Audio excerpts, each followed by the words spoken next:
Welcome everybody to the Chess Lab, welcome to episode 27 of the Road to 2500 Lichess Rapid Rating, of course here on Lichess. So let's see if we can find an opponent today. I have here my water as usual.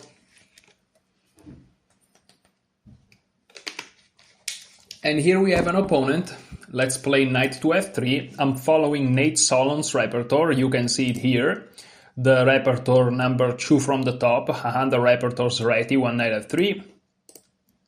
And okay, my opponent goes knight to f6. And the idea of this repertoire is to basically create this fianchetto and then eventually strikes back at black center if they create one with c4. Otherwise we adapt to what the opponent does. g6, so they may set up a Grunfeld or King's Indian setup. I'm gonna go with b3. The idea of this repertoire is that once they do this fianchetto, you kind of want to counter that immediately. My opponent is a strong 2248. I'm rated 2249, so that's a pretty even match, at least on paper. And so very exciting. Let's go. Okay, so this c6 move wants perhaps to play for d5. However, now black is basically saying that they're not gonna go for d5, c5, and then eventually d4, which perhaps allow us a little bit more breathing room with castle. Because if they went c5, I think the right move would have been c4. And okay, here they played d6. So this setup here, I'm not sure that I remember it. But the move d6 wants to play for e5. So in this case, I'm gonna go with the kinda triggered response. When I see d6 in this structure here, with the idea of e5, I want to play d4 so that I kinda counter e5. That's the idea. Knight b d7, very logical. And here it feels like we are in some sort of another similar position, but I'm up a tempo somehow. And queen d2 was the move in that other line, because in the other line is black to move, and if I'm not mistaken, they play e5, and after d takes c5, they play knight g4, but this pawn is still on c7. And here queen d2 is the move, and after they take, I can take, and they're threatening something like knight f3, so I play c4, and now if knight f3, they just lose the knight, because the bishop is defended by the queen. But here I don't have to do that, because it's my turn to move, so you know. But I can play c4, and if they go for e5 takes knight g4, I'll play the famous queen d2. And we kind of transpose into that. Also the move c4, I can't see a way how it hurts, and so I'm just gonna go for it. I'm just gonna take my center, and that's just very nice. Also the move c4 helps, together with the light square bishop, to play for the central light squares. Okay, so here again, I don't know exactly what to do, but I see the move knight to c3, which seems very logical. And after knight to c3, they're probably gonna play e5 or something like that.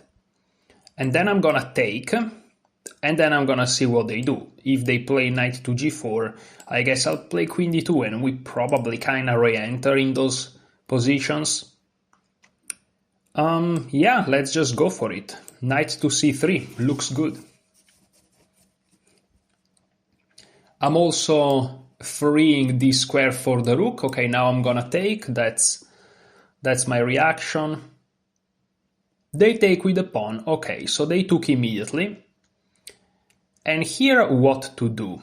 Well, I can play e4 here. And the question is this type of move okay? Well, I am not super sure. A very interesting move, very interesting move that I see would be this move knight to d2. And the point of knight to d2 is to get control of the e4 square. And after I play knight to e4, I then want to go to d6 and perhaps even play c5, right? b4, c5, stuff like this. To bring a knight here to d square will be amazing. But okay, is not super simple to do. A move that also comes to mind is the move b4. And the move b4 has the idea of supporting c5. And then this knight can really go to d2, to go to e4, or even c4 and then going to d6, or even g5 and then reroute like this. So maybe knight g5 is also potentially a move, but I really like this move b4. It also allows queen b3, and the b3 square looks very nice for the queen. And then the two rooks can go here, and it looks kind of nice. Now the question is, after b4, are they threatening to go e4? Well, after e4, I can see this move knight to g5. And it looks like I'm achieving what I want to achieve, of eventually rerouting my knight here, but I'm doing it with tempo. And I'm kind of a fan of that. They can probably play rook e8, but after queen b3, which defends the bishop, I'm tactically attacking that actually. They can probably push then, but then the move c5 not only threatens to bring a knight over to d6, but also threatens g7. I'm gonna go with b4. Looks like a very interesting move. I'm not forced to go to g5 after the move e4, by the way. That's just my instinct, but I don't have to do that.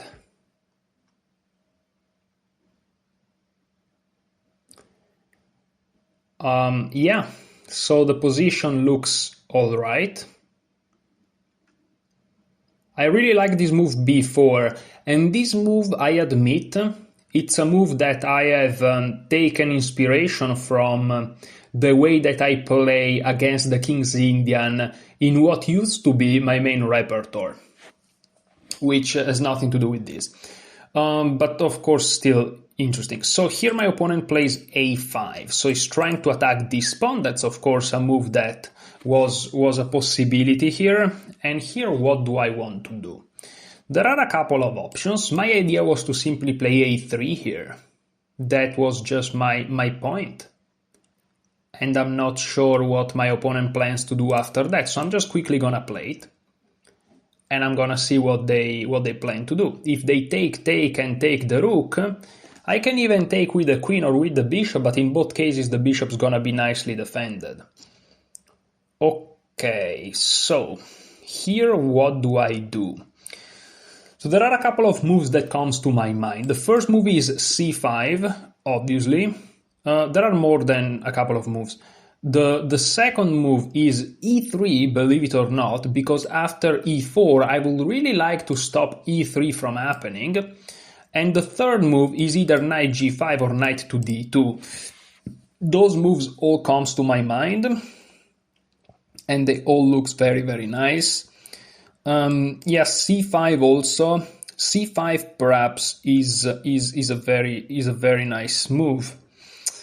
But I don't know, I'm not sure. Oh, of course, I'm afraid of b6, but I shouldn't be afraid of b6. This weakens their diagonal a little bit too much. There is also e4 that I can consider, obviously, but for some reason I don't like e4.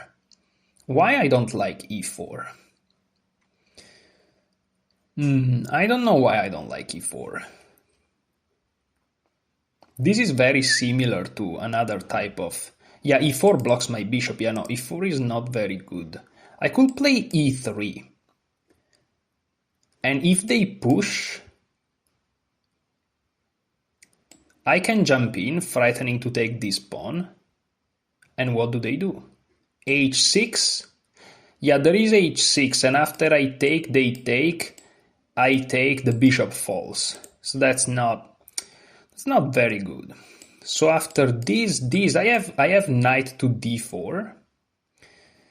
But then the question is, how do I get my knight to this square? Oh wait, after e3, there is knight d2. Ah, there is knight d2. Yes, of course. And here if they do nothing, I'm gonna take like this, and if they take like this, I first take here, and if they take here, we just trade pieces, but I'm up a pawn. So I'm gonna play e3, I think. e3 looks a little bit unusual, but again, the idea is to prevent the move e4 to come with the threat of e3 themselves. So again, is prophylaxis against the advancement of the pawn, which is a bunch of fancy words, but hopefully you follow the explanation and it kind of makes sense. So yeah, so far I'm happy how I'm handling this position, and it feels like compared to perhaps other games, I'm kind of feeling more confident going into these middle games, and yeah, I'm not spending like 5 minutes a move on move 10, right?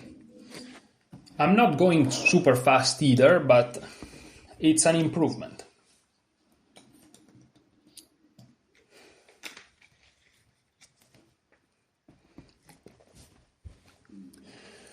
Also, today there is the last round of the Granke chess, and listen, of course, I am focusing these months into study opening theory for standard chess. So clearly the, freestyle chess, the Fischer random, the chess 960, call it however you want it, is not something that I am really appreciating a lot, let's say. I'm not enjoying that idea too much, but Carlsen is having a fantastic tournament, and it's just amazing to witness. So I'm really enjoying following the tournament. Okay, so here what to do. My opponent plays h6. This is a move that is not unheard of. And now what do I want to do? Well, they prevent knight g5, but I also have this route. I could play queen b3. Again, focusing on development. The problem of this move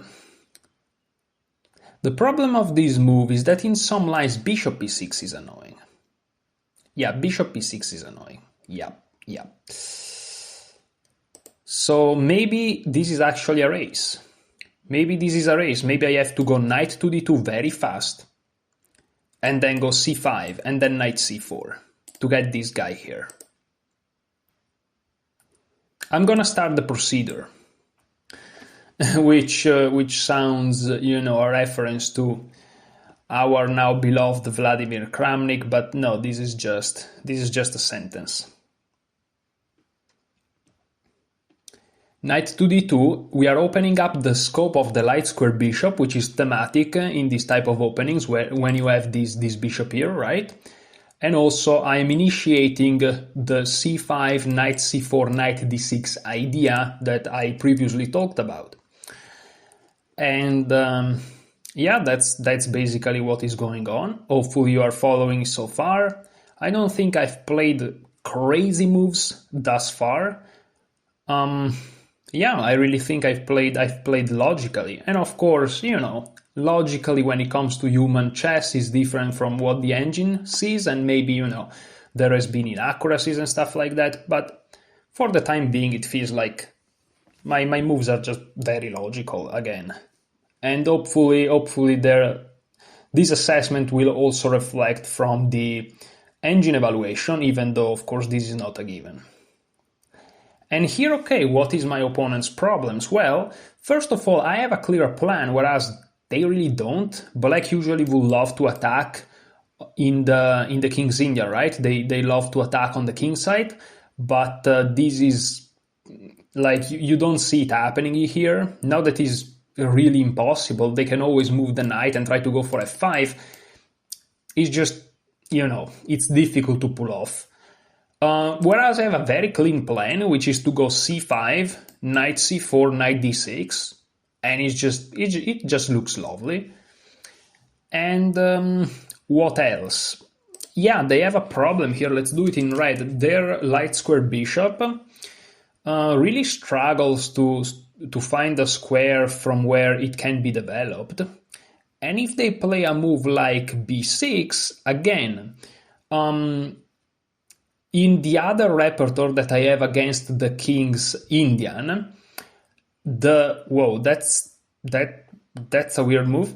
My bishop is here and the pawn is here, meaning I have these 4 pawns like this with the bishop here. But here, this is very strong. Now, I want to play c5, right? So I'm looking at this position and I'm like, now c5 comes with tempo. And after I play c5, my opponent is gonna go to d5, perhaps. But, I mean, I'm just gonna go knight c4 at that point. But he's attacking here, okay. So after c5 and this move, what if I take? Well, they are arguing, probably, I don't know, that they want to take with the pawn.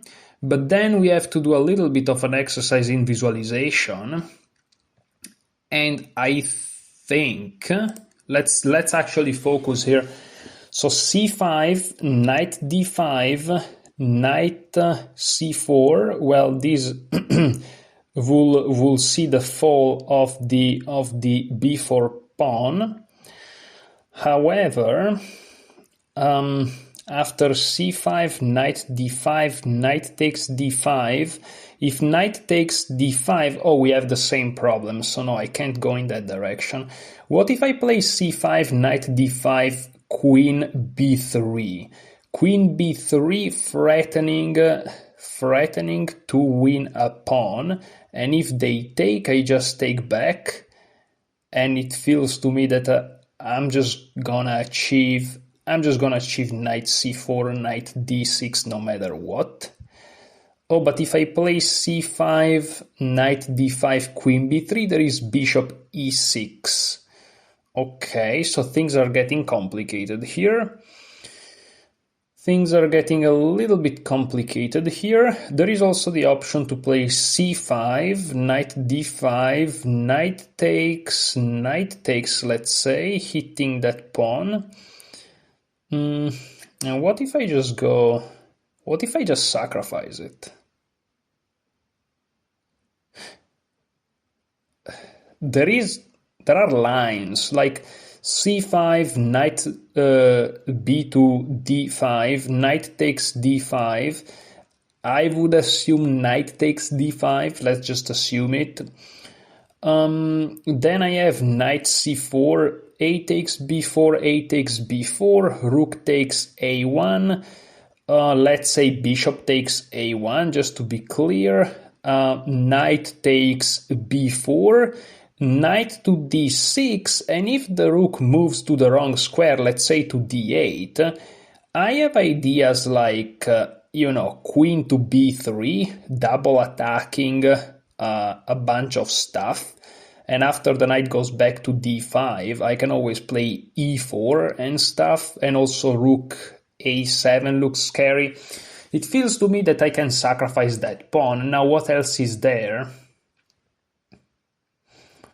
There is queen b3, but then bishop e6. So I'm gonna go with c5 here. Maybe I should have played it immediately, but again, there are many nuances to the position, so it's nice to take some time. And here, again, do I keep this knight on the board or not? Yes, I think it's a good idea to keep it. So knight c4. Knight c4 is my idea. A takes pawn, a takes pawn. And now take. If they take with a knight, I kind of can decide where I want to jump. I probably want to go to d6. And then queen b3 is going to be quite strong. It looks kind of okay for me. But maybe I should take that knight. If I take the knight, they can take with a pawn. But then knight b3... Knight b3 looks good because it's a double attack. They have to play a4, and then I play knight a5. They play a rook somewhere. Okay. I don't know. There is this move which is also, creates some tension over here. I don't know in favor of who.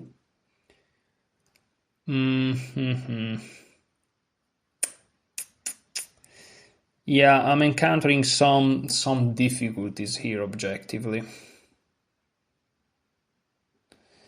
I can take. take, and play e4. Okay, so let's first take, let's clarify the situation, maybe this is wrong. So I can take with my light square bishop, which looks crazy, but again, we learned it, sometimes you have to do what you have to do, and then play e4. And then play e4. Oh, I can actually play e4 now, what am I talking about? Oh, I can play e4 now. Oh, of course I can play e4 now. I play e4, they have to go back, and then I play knight c4. Of course, that's the simplest line ever. Silly me. Silly me. The knight has to go back, and then knight c4 comes, and then knight d6 comes. Sorry guys, but I was a little bit silly. Yeah, the simple move e4, which for some reason I rejected. I mean, no, it's not that I rejected, I didn't even consider it. Okay, now we have knight c4, trying to get here, and of course they're gonna have to take, I assume.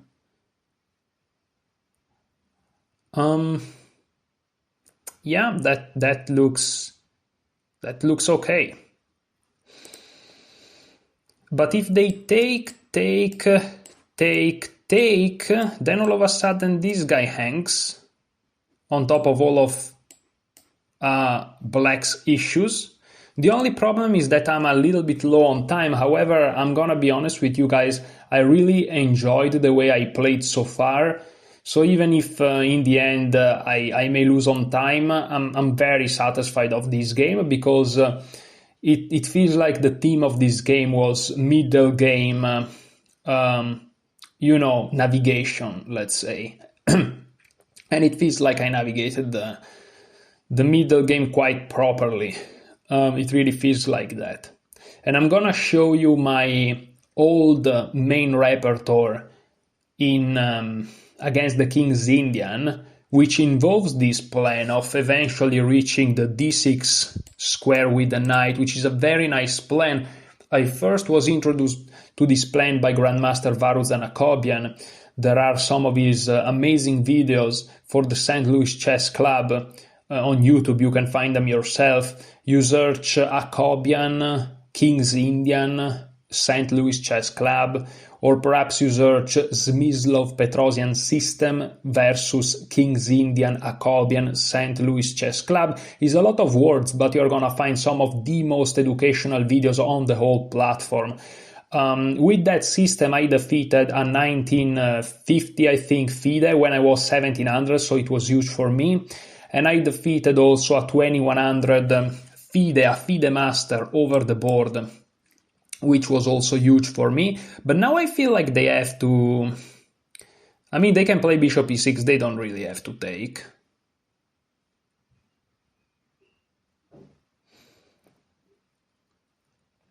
Taking, I think, is a little bit inferior because it just adds problems. No? The problem is after bishop e6, knight d6, what are they gonna do? Take, and the rook's hanging. Rook d8, and then queen a7. Of course, I want to take with the queen on a1. And I'm threatening the rook, so they can't just, they have to do something. They may play bishop g4, perhaps. But after bishop g4... bishop g4 is an interesting move. I think I'll just play queen c2 then. Yeah, I'm just gonna play queen c2. Defending everything, overprotecting e4, you never know. Overprotecting c5, you never know. Very important. And keeping my queen to control a4, because a4 can be a square source of counterplay for them, because there are some of my pieces. Okay, now I take with the queen. Maybe I rushed it a little bit, but it feels like a natural move.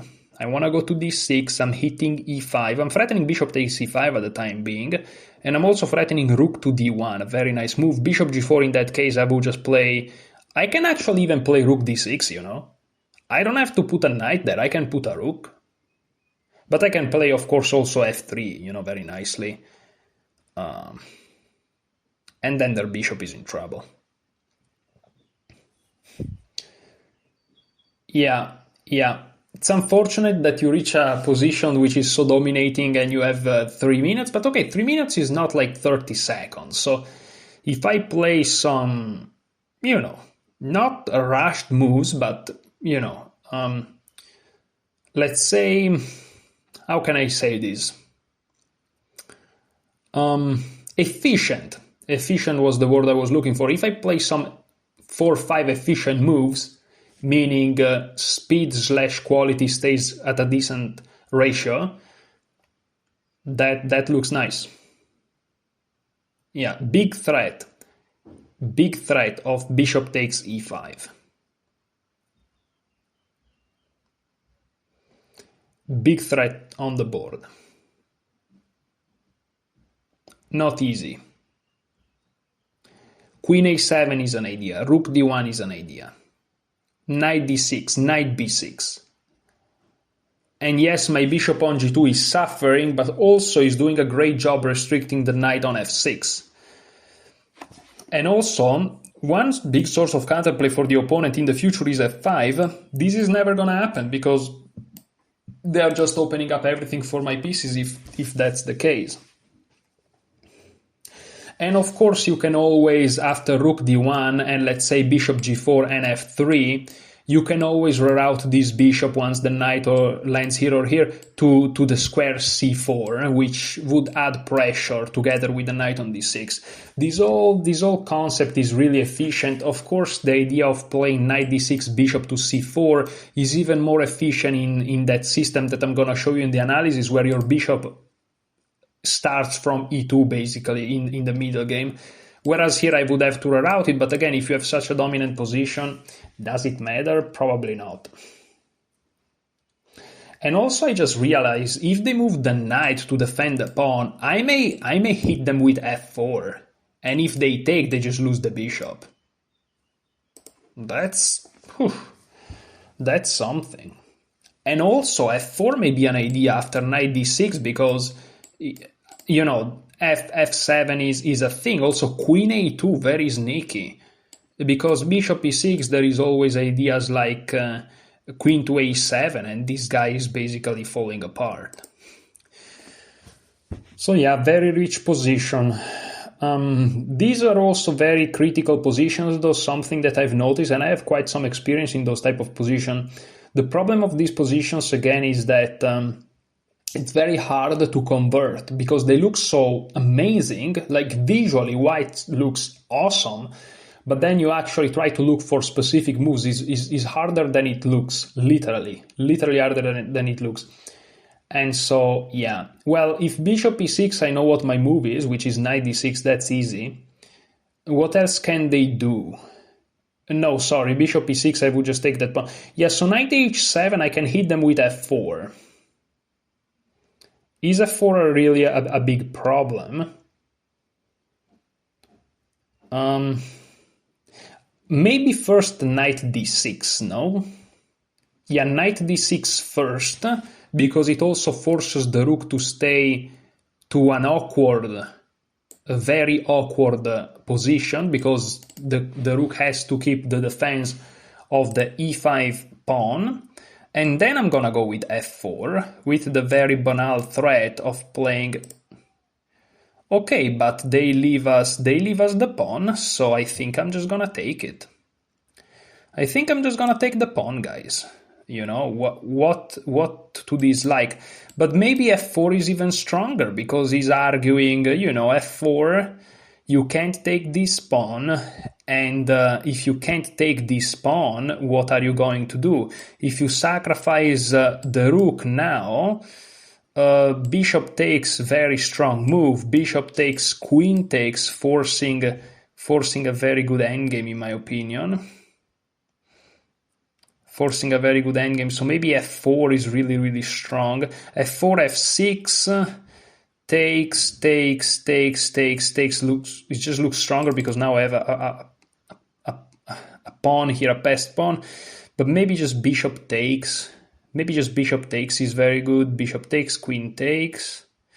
I don't see a super clear follow-up though. Let's go with f4. Let's go with f4. I think f4 is just, really hitting hard, hitting even harder on my opponent's position, also threatening f takes e5, again with this idea of just taking on f7, after which the game is basically like completely over. Yeah, that's a pinned piece, the pawn on e5 in the end of the day, and with f4 you just hammer on that pawn even more, which I think it's a good practical choice. Yeah. And in all of this, the bishop on c8 never moved in the whole game.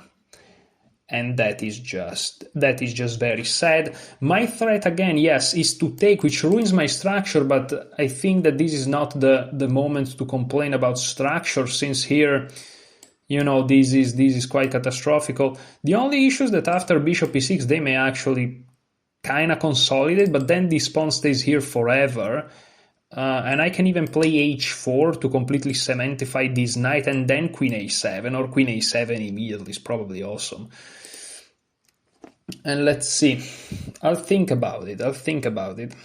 Maybe even f5 is a move. If they play bishop e6, I may go f5, why not? Or I may just play... Okay, they sacrifice it. Logical. That's a very logical, practical attempt by my opponent. The problem is I calculated this line, and I'm hitting the bishop. That's the issue. So I think they have to give it up, and then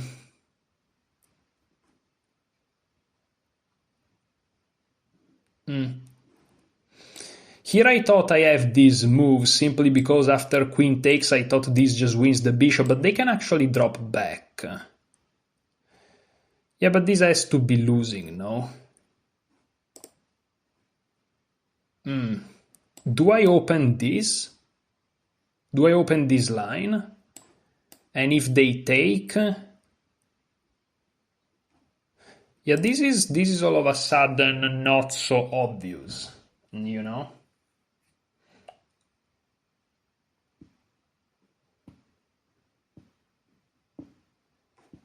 But I'm gonna take like this.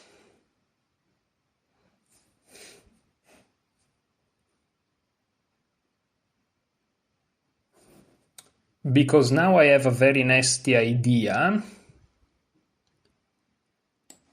which is to play this move, trying to get this move in, which looks quite decisive. But maybe now f5, because okay, now this knight is completely restricted. Oh, wait a second, what about rook d1? Oh yeah, what about the let's say banal rook d1? Or even queen here. Let's play queen here. Let's pin the bishop. Let's pin the bishop. Let's ask some questions. Let's ask some questions, Let's just ask the famous questions. Okay, there is a check, but I just move. And now the bishop's hit. Still there, still hanging. You have to go back to defend it somehow, I'm sure. But then my plan is to simply go rook a1, rook a8. Again, as you can see, conversion is not the easiest job in the world here. There is this threat though, so they really have to defend it. They either have to play one of these two moves, unless I'm missing something truly beyond my comprehension, but I don't think I am. I mean, this move, you would love to play this. Yeah, they have to go this, but then they self-pin, you see? They self-pin, and now there is this move, and they have to find a way to counter this, and the problem is this bishop is gonna be trapped. Yeah, but the bishop is trapped. Okay, but if I go here, there is checkmate. Okay, so let me play h3. And then they're gonna be able to... Wait, can I check first? Can I check first? Okay, let me play h3.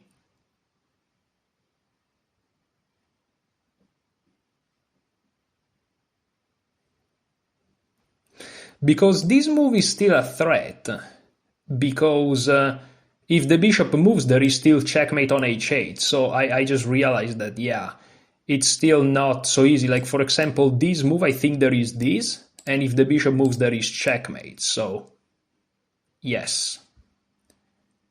That looks tough. And h2 is a surprisingly safe square for my king.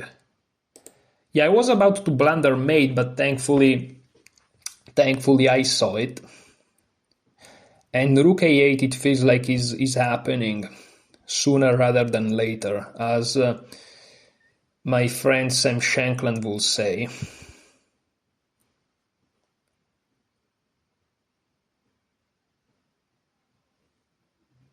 Check, yeah. Yeah, it feels quite decisive. And the problem is that also the knight doesn't have ways, as far as I can tell, to defend that bishop. It's really unfortunate, a really unfortunate position here.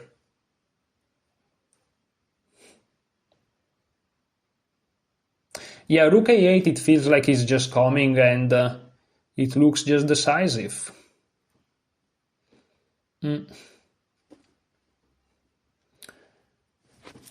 Let's drink some water.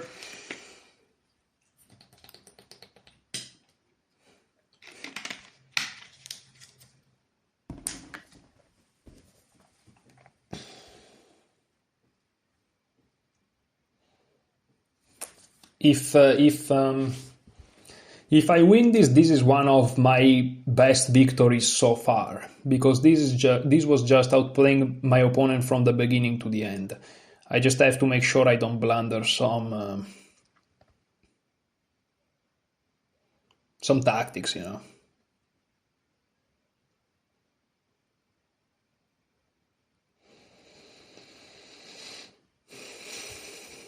There is queen d3, queen d3, queen takes c8, queen takes g3,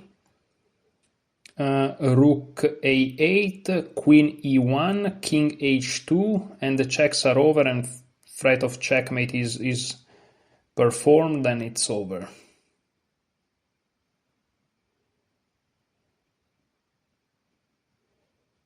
Yes. Yeah. Yeah, the problem on h8 is quite dramatic. Maybe king f6 is a move. Oh no, king f6, there is queen e5. Oh my. King f6, there is queen e5. Look at this. King f6, there is queen e5, checkmate. But this is unbelievable then. Everything just works greatly. Everything just works greatly.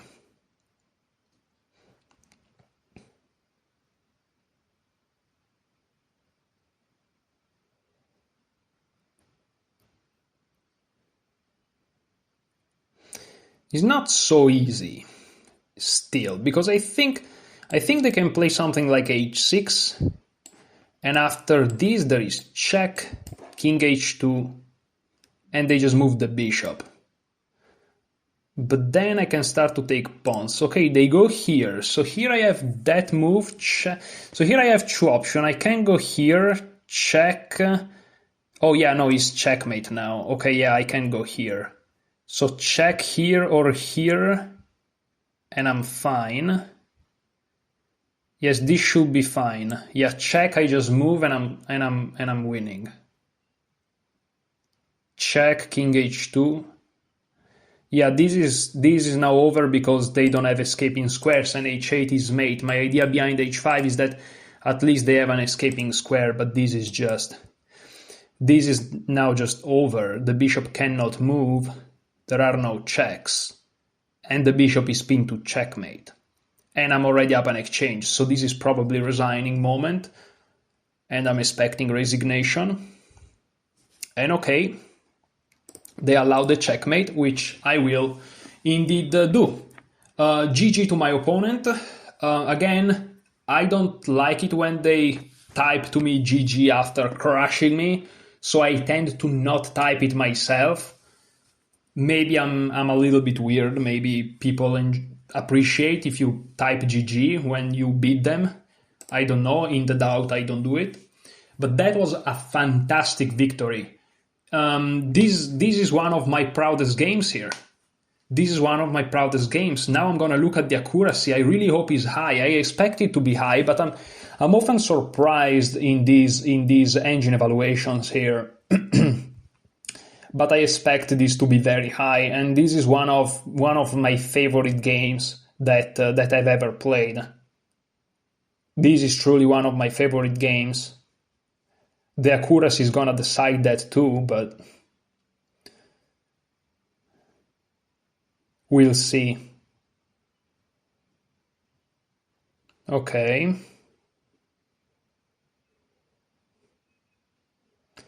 Okay, no, I played very well. A couple of inaccuracies, all right. I'm gonna be honest, I expected a perfect game here, but okay, 2 inaccuracies is not the end of the world. Well, one was made, which is still a winning advantage, and one was made here. Okay, this is gonna be very interesting. And b4 is the inaccuracy, great. So, knight f3, knight f6, g3, g6, b3, this is all theory. Here already on c6, I'm not sure what the right move order is, but I just castle. After d6, the fact that they want to play e5, you just go with d4. This is very nice. Knight bd7, c4, queen c7, knight c3. Here I'm just developing normally. Here you take. And okay, here is the moment where I went for that middle game plan. It turns out that the move queen d2, which is that move that Nathan Solon talks about in his course, is indeed the right move. And after rook e8, rook a to d1, knight f8, bishop to a3 even, e4, bishop d6, very natural and human moves, of course. But look at this, you actually get to put a piece to d6. Wow. Wow. Okay. Wow. That's impressive. That variation is to explore, but I played b4, and you may say, why did you play b4? Well, let me tell you why. I know this is a little bit on a tangent, but I think it's very insightful. I used to be a d4 player in the past. d4, knight f6, c4, g6, knight c3, bishop g7, knight f3. You can play e4, but knight f3, and here d6 or castle, it doesn't really matter. Let's say castle. And here actually, let's say d6, because I guess there are less transpositions. This is basically the King's Indian, right? And here after you play e4 and castle, this is the proper mainline King's Indian. But here there is a very annoying move, which is bishop to g5. That's what the uncool kids play. This is what I played. And here after castle and e3, you basically have the King's Indian from the black side, but instead of being against these 3 pawns, is against this weird structure. And what's the point? Well, the point is that if you play e4, that would be mainline King's Indian, and here you can play a bunch of stuff. You know. In this position here, black has 2 main plans, which are to play c5 and or e5. Well, one or the other usually. And eventually force white to close the center, move this knight away, and strike with f5. So they want to get 2 things. The first thing is attack on the d4 square, more even than the d4 pawn, but of course also the d4 pawn. And then eventually close the center and attack you with f5, so an attack on the king side. So they want 2 things, attack on d4 and attack on f5. And basically what Smyslov and Petrosian said back in the days is, if that's what black wants, what if after they play d6 or castle or whatever, we don't play e4, which would be the move to take the center, but we play e3, right? And so we have a structure like this. So now attacking this d4 pawn is a little bit senseless, because if you play e4, then these 3 pawns are great, but this is a weakness, because this d4 square cannot be defended by the 2 adjacent pawns. Whereas after you play e3, they can. The d4 square is defended, so after e5 or c5, you can either take, again with the idea that the d4 square stays defended, that's the point, is the square, is not just the pawn, but you can also do nothing, because if they take you, you take back, and then you have the pawn duo again. Of course, playing e3 immediately is a little bit problematic because of the bishop, and so Smyslov and Petrosian optimized this even further, and they were like, let's just play bishop g5 first, so to have it outside of the pawn chain, and once the guy castles, if he castles, we are gonna go e3, so we are gonna get everything we want, and this is our big dream. We have the pawn duo. We don't have the d4 square weakened because the pawn is on e3, is not on e4. Our bishop is not inside the pawn chain, is outside the pawn chain, and basically we have everything we want. And also because of the conformation of pieces and because of the added solidity of the e3 pawn, there's not going to be f5, f4 anytime soon because, of course, the prerequisites of this attack by black is that they are able to close the center, and this is because of the insane pressure black is going to be able to mount over the d4 spot. But here there is no pressure to be mounted because, again, the e3 pawn just defends it, and this is the whole point, right, of this system. And of course I'm telling you, at random in a way, but if you go and you search again Jacobian Smyslov Petrosian system St. Louis Chess Club, you're gonna find 5-6 videos which are like this 2600 Grandmaster super high quality explanation on this topic, so you're gonna get your lessons there. And that's, by the way, enough to create a full repertoire against the King's Indian, because this is not much about the specific lines, it's more about understanding. And to expand on that, once that we understand what we are talking about, this will be the main well, not that much though, not that much.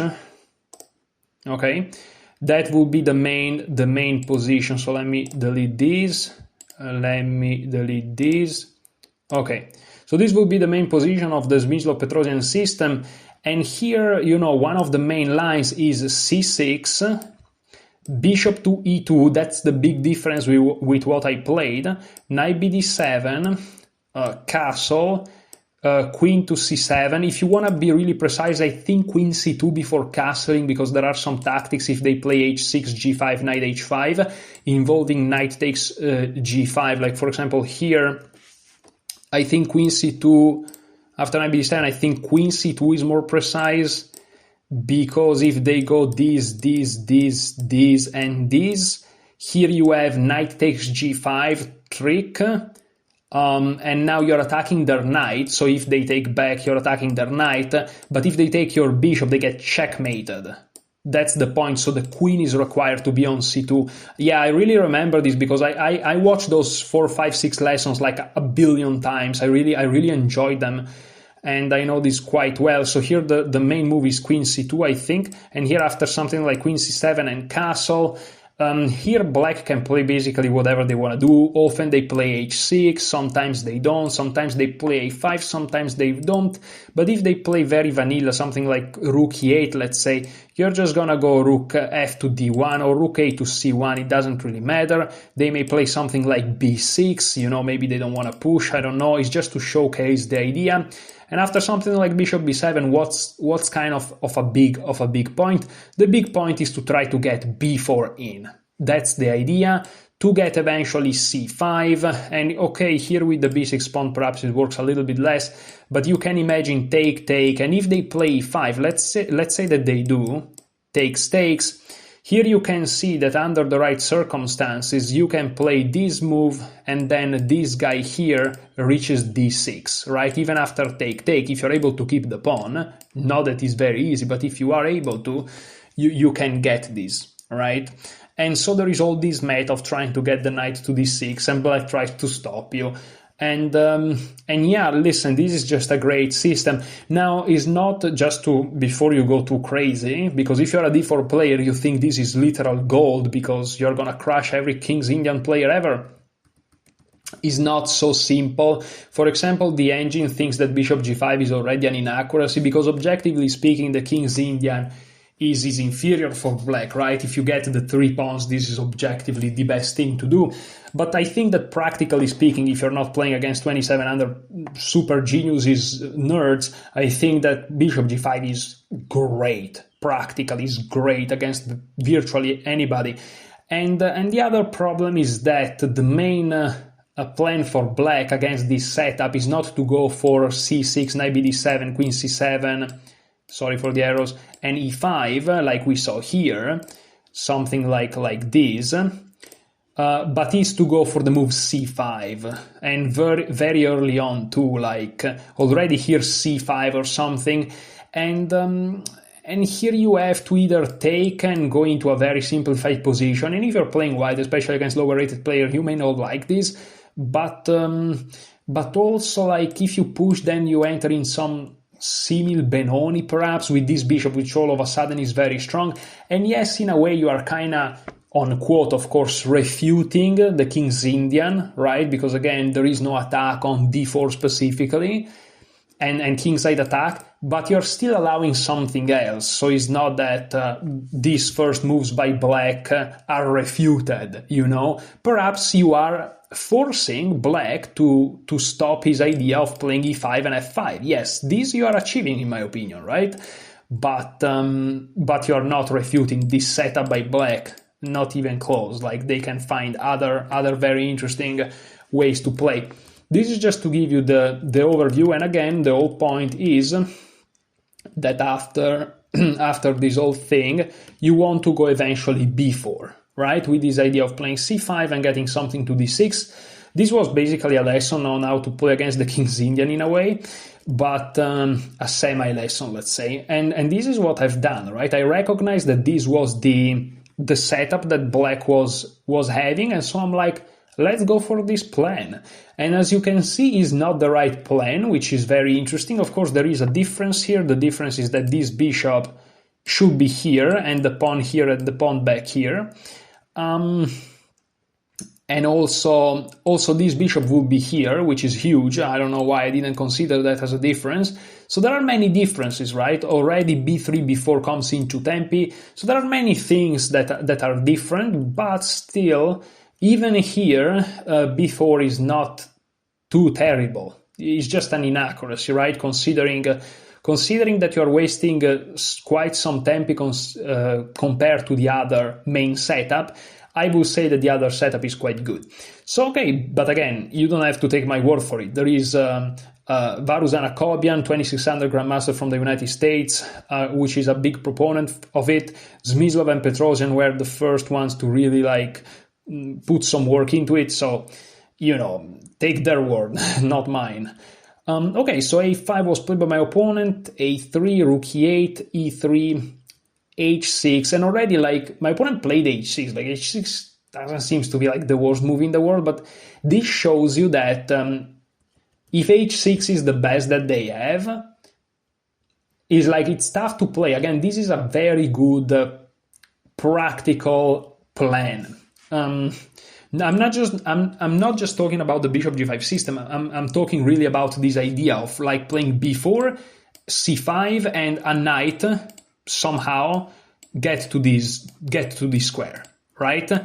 It's very good practically, meaning literally playing against a human on the board, because it's a clear plan. You know exactly what to do. So every turn you have 2 to 3 candidate moves that immediately pops to your head, and this saves you time, mental energy, whereas your opponent often has to navigate very tough, cramped positions. So again, the engine may say that it's okay for black. If you play this idea with the bishop g5 system, that's going to be always fine for white. It's going to be plus 0.2 or plus 0.1 or something. But even then, for black is practically very hard. But okay. So knight to d2. Again, look at this. How do you think about knight d2? Again, if you know the idea, you think about this move knight b6, and here c5, knight bd5, knight takes. And here, thankfully, I realized that, yes, here c takes would have been better, after which I'm not super sure how to continue. I think I would have continued perhaps with knight b3, but I'm not super sure. Let's see. Okay, there is an error in Stockfish and my computer is just gonna go crazy, I guess. So let's turn it off. Hopefully the video is not completely insane. Let's go Stockfish 16 and let's try to turn it on. Knight b3, yes. So as you can see, the moves, maybe deeper depth will say otherwise, but knight b3 is definitely one of the engine first choices, if not the first. And I mean, it's logical. You are attacking this pawn, And again, you have to be flexible, right? And even in a position like this, like you start to have this, if they take 2 against 1, it's not so obvious. If they take the rook, you have a bunch of pressure over this guy. Rook d1 is coming. You basically have the better pieces on all the lines. It's not so easy to black like ever, right? So, but they play knight d5, which after e4, which is a move that somehow from the distance I kind of missed. Because yes, again, this system is a little bit weird. Like, if you think about it, I played b3 and then b4, I played e3 and then e4, but again, it's a slow maneuvering idea. I shouldn't say system, because this is not that system, it's another thing. But again, it's just practically very strong. Like, look at this, a simple move like e4, knight f6, knight to c4, and all of a sudden the white pieces are all better than the black pieces. Literally all of my pieces are better than all of his. It's unbelievable. And you may argue that here my opponent could have tried to play some bishop e6 before trading. He kind of succumbed to the pressure. But again, and this is very important for you guys to understand, this guy was rated 2248, basically 2250, right? And he played those kind of inefficient moves. What does this tell you? This tells you that the position is very, very hard to play for the guy that plays those inefficiencies. Because a guy like that, in a much simpler position, would find all the best precise moves, But when you are under pressure, humanly is extremely difficult. And this guy is 2250, again, is no joke. So knight h7, knight d6. I mean, look at the domination. This is +3. And my opponent hasn't done anything like too terribly wrong. He just made a mistake, but it's not a material thing. Like, material is equal and it's +3. That's the power of this idea. And rook d8, and consider that if I played something like this, but in the proper system with the bishop g5, the one that the Smyslov-Petrosian system one, I would have my bishop on e2 and this pawn back on g2. So already a move like bishop c4, this could be easily a +5 in the other system, Of course, everything would be different, but you know what I'm trying to say. And here I played f4, so it turns out this is inaccurate. Very nice. Okay, I should have just gone for the pawn, and this is just a much better position. With f4 now, okay, and after b takes, pawn takes, I'm just having a great position. Yes, they get to develop the bishop, but I get f5 and the position just collapses. But I try to be fancy, but f4 is still +2 and also is, again, a practical move. And usually moves like this against guys that are like 2250, they don't work. But this is such a tough position. If we flip, dude, now you understand. Like, look at this. What is this? Like, if I was playing this, I'm cracking immediately. Like, this I can't play like this, right? And in fact, here, to exploit my inaccuracy, my opponent would have had to play queen to e7. And but this looks like is not doable, right? Because it feels like, humanly speaking, again, this is humanly, right? It feels like after take, and take everything, my knight is super strong, I have pressure on f7, whereas in this variation here, to the human, it feels like at least here the knight is kind of pinning away, right? But here, you can actually simplify everything on e5, but the engine, of course, is everything and forever. And he doesn't even take that pawn for some reason. He goes for f5, which is also a move that I mentioned. And but yeah, as you can see, look at all these, slow moves, right? And this would be the best line. So this is +4, and white can just chill. Look at this, queen a2. Again, look, the pressure we talked about, right? And everything comes together. The knight to d6 is really amazing. But okay, they played rook takes d6, but this is just over. And again, it's not super easy because they get their counterplay. They have 2 pawns and a knight for the rook. The problem is this knight is the worst knight ever. This bishop is close to be the worst bishop ever. And my pieces are just so active. and the rook is extremely strong. Queen d4 check. Okay, queen f8 would have been better, but after h3 to give the king the escaping square, I mean, there is just domination here. Taking here, if you take here, you lose the queen, and if you take the queen, they take with the knight defending the bishop, just to give you, you know, basic explanation. But look at the activity of my pieces. Oh my goodness, what is this? Yeah, here you can even take. Of course, if they take, they lose the queen.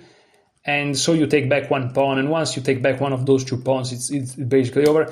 But queen d4 was played, and here rook a1, nice idea. And here I managed to realize, yeah, here again, h5, yeah. h5 was better, but still this is... It turns out black still has to give away the piece. But okay, queen d4, yes, this idea of bringing the rook there is just over. Here queen d7 is best, but here you just take, and you're up a full rook. Here you're up a full rook, and you're gonna gobble both of the pawns. So bishop e6 is the human move, and this allows checkmate. Fantastic game. I'm so proud of this game, dude. So proud of this game. And I made 12 points. How many points do I have now? How many points do I have? I have 2261. This is great. This is great. However, I think that now the Granke chess is starting. I would really love to play again, but I've noticed that if I end the session here with wanting to play again, then I kind of play better the day after, because it's like I keep some will to play in the tank, if that makes sense. Maybe that's just ridiculous, but I don't know. I feel like that's the case. So I'm gonna quit it here. Fantastic game. One of the games I'm really most proud of so far in this road to 2500. Thank you so much for watching. Enjoy your chess.